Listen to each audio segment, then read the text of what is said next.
আমার নাম নন্দিনী। আমি মিডল ক্লাস ফ্যামিলি থেকে বিলং করি। আমার বয়স যখন ৭ বছর ছিল, তখন আমার বাবা আমাদের ছেড়ে চলে যান। আর গত ২ বছর আগেই আমার মাও মারা গেছেন। আমার বয়স ২০ বছর। আমরা ২ বোন। আমার বড় দিদির নাম সোহিনী। সোহিনী দিদির বয়স এখন ২৫ বছর। এখন বাবা-মা ছাড়া সোহিনী দিদি আমার সবকিছু। এখন আমার বাবা-মা দুটোই সোহিনী দিদি। সোহিনী দিদি একটা প্রাইভেট কোম্পানিতে জব করে। সোহিনী দিদি আমাদের সংসার চালায়। সোহিনী দিদির থেকে আমি একটু হেলদি ছিলাম, তাই আমাকে দেখে বড় মনে হতো। আর সবাই ভাবতো আমি বড়। আর দিদিকে দেখে আমার থেকে ছোট মনে হতো। দিদি কোম্পানিতে চাকরি করতে করতে একটা ছেলেকে পছন্দ করেছিল। ছেলেটি তাদের অফিসে জব করত। আমি কলেজ পাশ করার পরে আর পড়াশোনা করিনি। দিদি বাইরে চলে যেত, আমি বাড়িতে থাকতাম। বাড়িতে থেকে আমি বাচ্চাদের টিউশন পড়াতাম। আমাদের বাড়িটা অনেক বড় ছিল। ৬খানা রুম ছিল এবং প্রত্যেকটা রুমে অ্যাটাচ বাথরুম ছিল। বাবা খুব শখ করে বাড়িটা বানিয়েছিল আর বলেছিল আমাদের ২ বোনের বিয়ের পরে এই বাড়িটা আমাদেরই থাকবে। এখন তো আমাদের বাবা-মা কেউ নেই, তাই বাড়িটা না চাইতেও আমাদের ২ বোনেরই থাকবে। বাবা-মা ছাড়া এই বাড়ির আর কোনো মূল্য নেই। বাবা-মা না থাকার যে কী কষ্ট, সেটা আমাদের ছাড়া ভালো কেউ আর বুঝবে না। দিদি সকালবেলা অফিসে চলে যেত, আমি সারাদিন বাড়িতে থাকতাম। সোহিনী দিদি যে ছেলেটিকে ভালোবাসতো, তার নাম ছিল পলাশ। পলাশ দাদাও সোহিনী দিদিকে খুবই ভালোবাসতো। তারপর পলাশ দাদা দিদির ছবি নিজের বাড়িতে পাঠিয়ে দেয় এবং দাদার মা বাবা আমার দিদিকে দেখে পছন্দ করে। তারপর পলাশ দাদাও সোহিনী দিদির বিয়েটা পাকা হয় এবং খুব ছোট করে তাদের বিয়েটা হয়। বিয়ের পরে পলাশ দাদার বাবা মা চেয়েছিল সোহিনী দিদি যাতে গ্রামের বাড়িতে চলে যায়। দাদা শহরে এসে জব করছিল, তাই দিদি ভেবেছিল তারা দুইজন একই সঙ্গে একই অফিসে কাজ করবে। কিন্তু ওদিকে পলাশ দাদার বাবা মা এটা চেয়েছিল যাতে সোহিনী দিদি গ্রামের বাড়িতে গিয়ে পলাশ দাদার বাবা মাকে দেখাশোনা করুক। কিন্তু আমিও তো এদিকে একা ছিলাম, আমারও তো কেউ ছিল না। দিদি যদি এখান থেকে চলে যেত তাহলে আমি সম্পূর্ণ একা হয়ে যেতাম। আমারও বাবা মা ছিল না, দিদিই আমার সব কিছু ছিল। এই ব্যাপারে পলাশ দাদাকে সোহিনী দিদি বলেছিল, তোমার বাবা মায়ের সাথে আমি কথা বলবো এবং আমি তাদেরকে ব্যাপারটা ভালো করে বুঝাবো, তুমি একদম চিন্তা করবে না।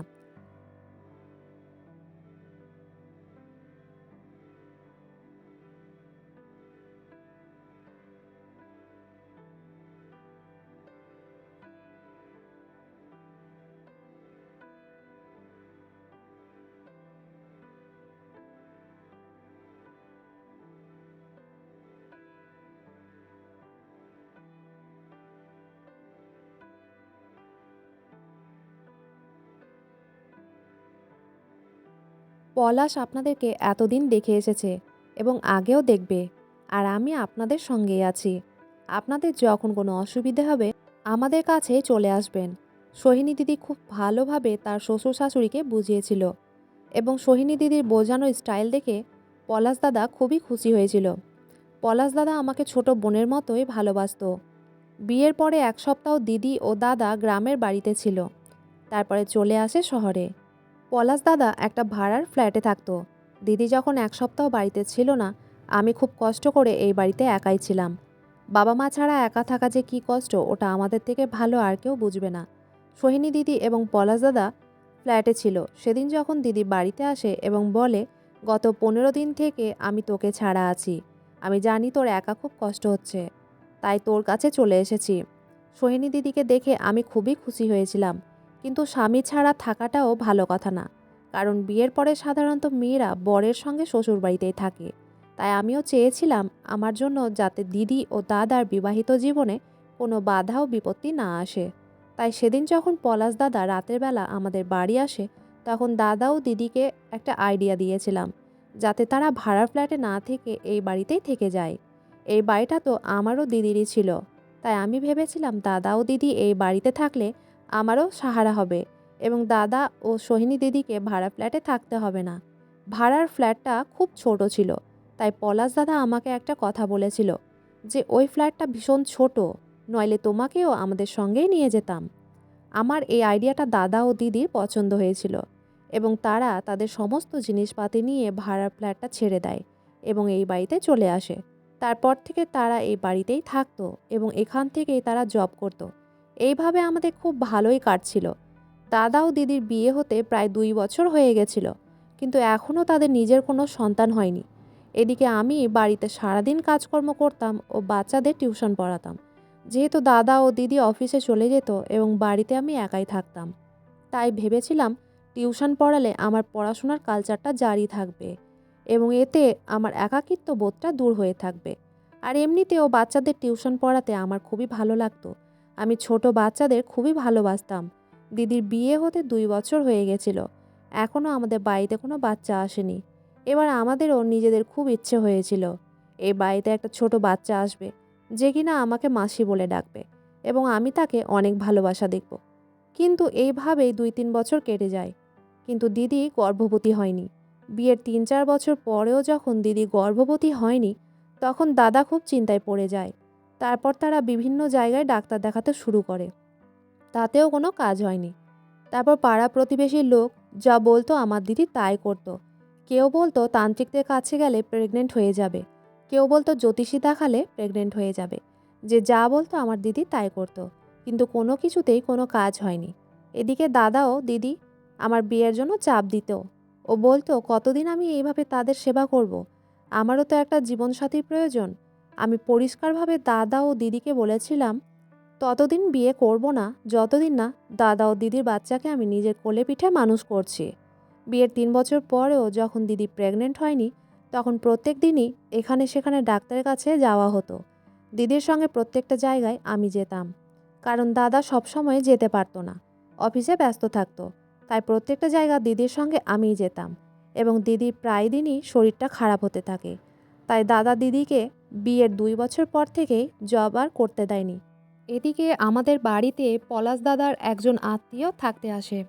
দাদা ও দিদির বিয়ে যেহেতু খুবই সাধারণভাবে হয়েছিল, তাই দাদাও বিয়েতে সব আত্মীয়দের ইনভাইট করতে পারেনি। আসলে দাদা বলেছিল বিয়েতে ফালতু খরচা না করাই ভালো, তাই তারা খুবই সিম্পলভাবে বিয়েটা করে। তাই প্রায়ই আমাদের বাড়িতে আত্মীয়রা আসতো। যেহেতু দিদির শ্বশুরবাড়ির লোকেরা সবাই দিদিকে দেখেনি, মাঝে মধ্যে দিদির শ্বশুরবাড়ির লোকেরা এই বাড়িতে আসতো। তারা বিশেষ করে দিদিকে দেখার জন্যই এই বাড়িতে আসতো। সেদিন পলাশ দাদার মামা ও মামি আমাদের বাড়িতে আসে দিদিকে দেখার জন্য। বিয়ের 4 বছর পরেও যখন দিদি গর্ভবতী হয়নি, তখন পলাশ দাদার মামা ও মামি বলেছিল তাদের গ্রামে একটা অনেক বড় তান্ত্রিক আছে, যে কিনা সব সমস্যার সমাধান বের করে দেয়। এবং তারা বলেছিল এই তান্ত্রিকের কাছে গেলে দিদির অবশ্যই বাচ্চা হবে, দিদি খুব তাড়াতাড়ি গর্ভবতী হয়ে যাবে। তারপর একদিন আমি ও সোহিনী দিদি ওই তান্ত্রিকের কাছে যাই। ওই তান্ত্রিক যা জড়িবুটি খেতে দিয়েছিল এবং যেমনভাবে খেতে বলেছিল, দিদি ঠিক সেইভাবেই সেবন করেছিল, কিন্তু তাতেও কোনো ফল হয়নি। এভাবে পলাশ দাদা তো প্রায় হাল ছেড়ে দিয়েছিল, কিন্তু সোহিনী দিদি তখনও আশা ছাড়েনি। তার মনে বিশ্বাস ছিল যে সে একদিন মা হতে পারবে। তার কষ্ট দেখে আমার খুবই কষ্ট হতো। আমি যেই ছাত্রদের পড়াতাম তাদের মায়েরাও মাঝে মধ্যে আমার সঙ্গে দেখা করতে আসতো। আয়ুষ বলে একটা বাচ্চা আমার কাছে পড়তো, তাকে আমি খুবই ভালোবাসতাম। আমার যতগুলো ছাত্র ছিল তার মধ্যে আয়ুষ সব থেকে ছোট ছিল, তাই তার মা প্রত্যেক দিনই আমার কাছে রেখে যেত এবং টিউশন পড়ানো শেষ হয়ে গেলে নিজে এসে আয়ুষকে নিয়ে যেত বাড়ি। সেদিন আয়ুষের মা বলেছিল একটা অনেক বড় জ্যোতিষী আছে এবং সেই জ্যোতিষী তান্ত্রিক বিদ্যাও জানে, ওনার কাছে গেলে দিদি অবশ্যই প্রেগনেন্ট হয়ে যাবে। এই কথাটা আয়ুষের মা দিদিকে বলেছিল। আয়ুষের মায়ের কথা শুনে দিদি ওই তান্ত্রিকের কাছে যায়।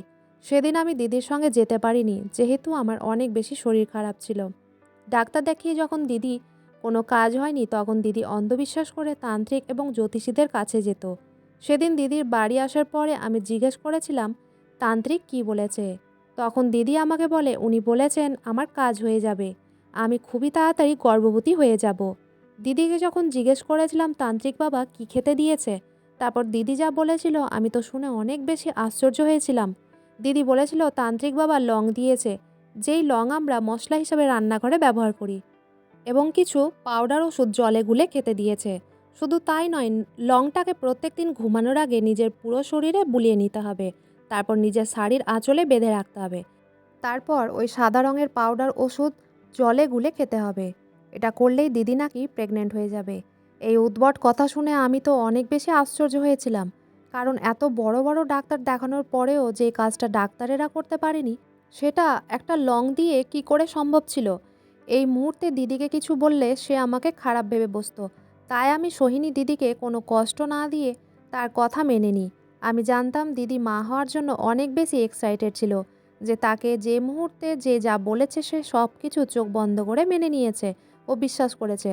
তারপর সেই তান্ত্রিকের কথা মতোই দিদি প্রত্যেকদিন ঘুমানোর আগে শাড়ির আঁচল থেকে লং বের করে পুরো শরীরে বুলিয়ে নিত এবং আবার শাড়ির আঁচলে বেঁধে রেখে দিত।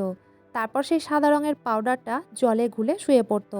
ওই তান্ত্রিক বাবার ওষুধ খাওয়ার ঠিক 7 দিন পরেই আমার সোহিনী দিদির পেট ফুলে ওঠে, যেমনটা প্রেগনেন্ট মহিলাদের ফুলে ওঠে। কিন্তু এটা কি করে সম্ভব হতে পারে? 7 দিনের মধ্যে দিদির পেট কি করে বের হতে পারে? শুধুমাত্র একটা লং ও গুঁড়ো পাউডার ওষুধ খেয়ে?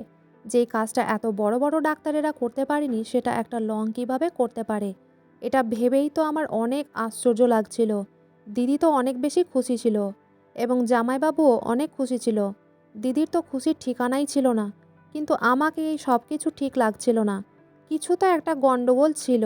আমি না পেরে দিদির সঙ্গে এই ব্যাপারে কথা বলেছিলাম, কিন্তু দিদি আমার কোনো কথাতেই গুরুত্ব দেয়নি। দিদি তখন মা হওয়ার খুশিতে অন্ধ হয়েছিল। কিন্তু যখন থেকে দিদির পেটটা গর্ভবতী মহিলাদের মতো ফুলেছিল, তখন থেকে আমার সন্দেহ হয়েছিল ওই তান্ত্রিক বাবার উপরে। এদিকে পলাশ দাদা মানে জামাইবাবু দিদির গর্ভবতী হওয়ার খুশিতে পুরো পাড়াতে মিষ্টি দিয়েছিল। সবাই বাড়িতে এসে দিদিকে আশীর্বাদ করে যেত। দিদির খুশিতে আমিও খুশি ছিলাম। কিন্তু আমার মনের সন্দেহ তো দূর হয়নি। দিদির বেশ কিছুদিন ওষুধ খাওয়ার পরে যখন পেটটা অনেক বেশি ফুলে যায়, তখন আমি না থাকতে পেরে একদিন যখন দিদি বাথরুমে যাওয়ার আগে শাড়িটাকে বাইরে খুলে বাথরুমে গেছিল, তখন আমি সুযোগ বুঝে তান্ত্রিক বাবার দেওয়া লংগুলোকে শাড়ির আঁচল থেকে বের করে রান্নাঘর থেকে অন্য লং শাড়ির আঁচলে বেঁধে রেখে দিই। আর ওইদিকে দিদির সাদা রঙের যে গুঁড়ো ওষুধটা ছিল, সেই ওষুধটাকে আমি চেঞ্জ করে ওই কৌটোর মধ্যে খাবার সোডা ভরে রেখে দিই। তান্ত্রিকে দেওয়া ওষুধগুলো দিদির ঘর থেকে বের করে আমি চুপচাপ নিজের ঘরে নিয়ে চলে আসি এবং পরীক্ষা করার জন্য তান্ত্রিক বাবা দিদিকে যেমনভাবে ওষুধগুলো খেতে বলেছিলেন, ঠিক সেই রকমভাবে আমিও ওষুধগুলো খেতে শুরু করি এবং প্রত্যেক দিনই রাতে গায়ের মধ্যে ওই লংগুলোকে বুলিয়ে আমার চুড়িদারের ওড়নার মধ্যে বেঁধে রেখে দিতাম। আমি দিদিকে অনেক বেশি ভালোবাসতাম। তাই আমি দেখতে চাইছিলাম এই তান্ত্রিক বাবার ওষুধ খেয়ে আমার কিছু হয় কি না। কারণ দিদির কিছু হয়ে গেলে তো আমার এই পৃথিবীতে আর কেউ ছিল না। আমি সম্পূর্ণভাবে একা হয়ে যেতাম। তাই দিদির আমি সবসময়ই ভালো চাইতাম। এই কথাটা কেউ জানতো না যে আমি দিদির ওষুধটা পাল্টে দিয়েছি এবং এখন আমি নিজেই ওই ওষুধগুলোকে সেবন করছি। আমি ওই গুঁড়ো ওষুধ পরপর 7 দিন খেয়েছিলাম।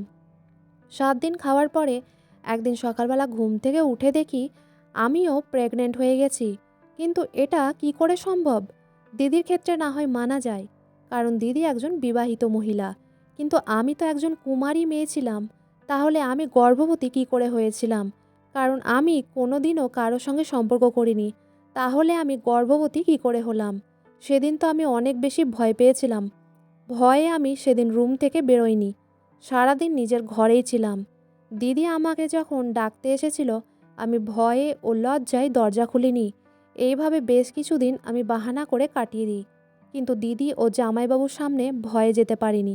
এইভাবে 3-4 দিন কেটে গেছিল। কিন্তু আর কতদিন আমি তাদের থেকে লুকিয়ে রাখতাম? তারা তো একদিন না একদিন আমার এই সত্যি কথাটার ব্যাপারে জানতে পারতো, যে আমিও গর্ভবতী হয়ে গেছি। 5-6 দিন হয়ে যাওয়ার পরে আমি যখন নিজের রুম থেকে বের হয়নি, তখন দিদি নিজে আমার ঘরে জোর জবরদস্তি ঢুকে পড়েছিল। আমাদের প্রত্যেকটা রুমে অ্যাটাচ বাথরুম ছিল, তাই বাড়ির বাইরে খুব একটা বেশি না বেরোলেও চলতো। তারপর দিদি ঘরে ঢুকতেই আমার পেট দেখে বুঝতে পারে আমি প্রেগনেন্ট হয়ে গেছি। তখন দিদি আমাকে সঙ্গে সঙ্গে একটা চড় মেরেছিল এবং বলেছিল, তুই যে এই কাজটা করেছিস আমাকে তো একবার বলতে পারতিস। আমি তোর বিয়ে ওই ছেলেটার সঙ্গেই দিতাম। তুই যা নোংরা কাজ করেছিস, এটা কি ঠিক করেছিস? এবার সমাজের লোকেরা আমাদেরকে কত খারাপ চোখে দেখবে। কে তোকে প্রেগনেন্ট করেছে? দিদির কথাগুলো শুনে আমি অনেক কষ্ট পেয়েছিলাম। তারপর সব সত্যি কথা বলে দিয়েছিলাম। কিন্তু দিদি আমার কথায় বিশ্বাস করেনি। সে বলেছিল এটা কি করে সম্ভব হতে পারে। তারপর দিদির হাত ধরে তাকে অনেক রিকোয়েস্ট করেছিলাম যাতে আমার কথায় একবার বিশ্বাস করে এবং তাকে এটাও বলেছিলাম আমার ছাত্ররা পড়তে আসলে যাতে বলে দেয় আমার শরীর খারাপ আছে, কারণ এই অবস্থায় লজ্জায় আমি কাউকে মুখ দেখাতে পারতাম না। কেউ আমার কথায় বিশ্বাস করতো না। সবাই এটাই ভাবতো আমার পেট দেখে যে আমি হয়তো কোনো ছেলের সঙ্গে সম্পর্ক করেই গর্ভবতী হয়ে গেছি। ওদিকে জামাইবাবু বাড়িতে আসলে দিদিকে জিজ্ঞেস করতো নন্দিনী অনেক দিন থেকে আমার সঙ্গে কথাবার্তা বলেনি, সে নিজের রুম থেকে বেরোচ্ছে না কেন, তার কি শরীর টরীর খারাপ আছে? দিদি ও জামাইবাবুর থেকে কিছু লুকোতে পারিনি, কারণ আমরা তো একই বাড়িতেই থাকতাম। দিদি যখন লজ্জায় কিছু উত্তর দেয়নি, তখন পলাশদা মানে জামাইবাবু ঘরে এসে রুমের দরজা খুলে আমার পেটের দিকে তাকিয়ে আশ্চর্য হয়ে যান এবং বলেন, ছি নন্দিনী, তুমি এই রকম কাজ করবে আমি কোনোদিনও ভাবতে পারিনি। কমপক্ষে তুমি আমাকে এই কথাগুলো বলতে পারতে, আমি ওই ছেলেটার সঙ্গে তোমার বিয়ে দিয়ে দিতাম। তুমি যা নোংরা কাজ করেছো, আমার মন থেকে তোমার প্রতি যে বিশ্বাস এবং ভালোবাসা ছিল সেটা শেষ হয়ে গেছে। এটা বলে জামাইবাবু রেগে আমার ঘরের দরজাটা অনেক জোরে লাগিয়ে বেরিয়ে চলে যান। দিদিও দাদার পেছন চলে যায় এবং পলাশদা তাকে সব সত্যি কথা বলে দেয়। দিদি তো প্রথমে আমার কথা বিশ্বাস করেনি, কিন্তু অনেক কষ্ট করে দিদি যেমন আমার কথা বিশ্বাস করেছিল, ঠিক সেই রকম সোহিনী দিদির কথাও বিশ্বাস করেনি জামাইবাবু, যে ওই তান্ত্রিক বাবার ওষুধ খেয়ে আমি প্রেগনেন্ট হয়ে গেছি। দিদি যখন প্রথমে আমাকে বলেছিল সে প্রেগনেন্ট হয়েছে, তখনই আমি দিদিকে বলেছিলাম ডাক্তারের কাছে একবার চেক আপ করে নিতে, কিন্তু দিদি পরিষ্কার ভাষায় বারণ করেছিল যে সে ডাক্তারের কাছে যাবে না। অনেক কষ্ট করে সে মা হতে পেরেছে। দিদি এত বেশি অন্ধবিশ্বাস করে ফেলেছিল ওই তান্ত্রিক বাবার উপরে যে তার ডাক্তারের উপর থেকেই ভরসা উঠে গেছিল। তারপর দিদি আমার কথা বিশ্বাস করে ডাক্তারের কাছে নিয়ে যায়। ডাক্তারকে আমরা সব কথা খুলে বলি। তারপর ডাক্তার আমাকে বেডে শুইয়ে পেটে হাত দিয়ে চেক করে। আমার চেক আপের পরে দিদি নিজেও ডাক্তারকে দেখিয়েছিল এবং ডাক্তার বেশ কয়েকটা আমাদেরকে টেস্ট লিখে দিয়েছিল। তারপর আমি ও দিদি একটা ভালো ডায়াগনস্টিক সেন্টারে টেস্ট করতে দিই। আমরা ওই টেস্টগুলো করানোর 4 দিন পরে রিপোর্টটা হাতে পাই। রিপোর্টটা হাতে পাওয়ার পরে আমরা ডাক্তারের সঙ্গে আবার দেখা করি। ডাক্তারের রিপোর্ট দেখার পরে যা বলে আমার তো পায়ের তলা থেকে মাটি সরে যায়। ডাক্তারের রিপোর্ট দেখার পরে বলেছিল আমি গর্ভবতী নেই, আমার পেটে অনেক ইনফেকশন হয়ে গেছে এবং চর্বিও বেঁধেছে, যার জন্য পেট দিন দিন ফুলে যাচ্ছে। এটা শোনার পরে আমার রিলিফ হয়েছিল যে যাক বাবা, আমি তো প্রেগনেন্ট ছিলাম না। তারপরে যখন দিদির রিপোর্ট দেখে তখন আরও বেশি অবাক হয়েছিলাম আমি। দিদির রিপোর্ট দেখার পরে ডাক্তার বলেছিল দিদির পেটেও ইনফেকশন হয়েছে এবং চর্বি বেঁধেছে, যার জন্য দিদির পেটও দিন দিন ফুলে যাচ্ছে। ওটা শোনার পরে দিদি সম্পূর্ণভাবে ভেঙেছিল, কারণ তার দৃঢ় বিশ্বাস ছিল যে সে প্রেগনেন্ট আছে। কিন্তু আমার প্রথম থেকেই সন্দেহ হয়েছিল ওই তান্ত্রিক বাবার উপরে। তারপর আমি দিদিকে অনেক বুঝিয়েছিলাম যে এইসব ভণ্ড বাবা যারা হয় বা যারা তান্ত্রিক বাবা হয় তারা এরকম সুস্থ সবল মানুষকেও অসুস্থ করে দেয়। তাই কখনোই ডাক্তার ছেড়ে কোনো সাধু বাবা ও তান্ত্রিক বাবার কাছে চিকিৎসা করতে যেতে নেই। আমার দিদির কাছে ওই তান্ত্রিক বাবা অনেক টাকা নিয়ে ঠকিয়েছিল। শুধু আমার দিদি কেন, দিদির মতো এরকম হাজারো মহিলার সঙ্গে বিশ্বাসঘাতকতা করেছিল ওই ভণ্ড বাবা। আমি থানায় গিয়ে ওই তান্ত্রিক বাবার নামে এফআইআর করেছিলাম। তারপর সেই ঘটনার পর থেকে আমার সোহিনী দিদি কোনোদিনও তান্ত্রিক বাবা বা জ্যোতিষীদের কাছে যায়নি। আমরা প্রায় 6 মাস ধরে ওষুধ খেয়েছিলাম। তারপরে আমি ও দিদি সুস্থ হয়ে উঠি। ওই ঘটনাটা হয় 2 বছর পরে। ভালো ডাক্তার দেখানোর পরে দিদি প্রেগনেন্ট হয়ে যায়। আজ আমার দিদি একটা কন্যা সন্তানকে জন্ম দিয়েছে। তাকে আমি অনেক ভালোবাসি। সারাক্ষণ আমি বাবুটাকে নিয়ে থাকি। বাচ্চাটার বয়স যখন 1 বছর তখন দাদা মানে জামাইদা আমাকে বলেছিল এবার তো তুমি বিয়ে করবে। তারপর আমার জন্য একটা ভালো ছেলে দেখে বিয়ে দেয়। আমরা সবাই এখন খুব ভালো আছি। বন্ধুরা, গল্পের শেষে একটাই কথা বলবো, যারা তান্ত্রিক বাবা বা সাধু বাবার কাছে গিয়ে অন্ধবিশ্বাস করে নিজের চিকিৎসা করায়, পরে কিন্তু তাদের অনেক ক্ষয়ক্ষতি হয়ে যায়।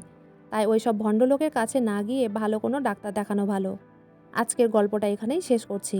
গল্পে কোনো ভুল ত্রুটি থাকলে ক্ষমা করবেন। গল্পটি ভালো লাগলে অবশ্যই লাইক, শেয়ার, সাবস্ক্রাইব করতে ভুলবেন না।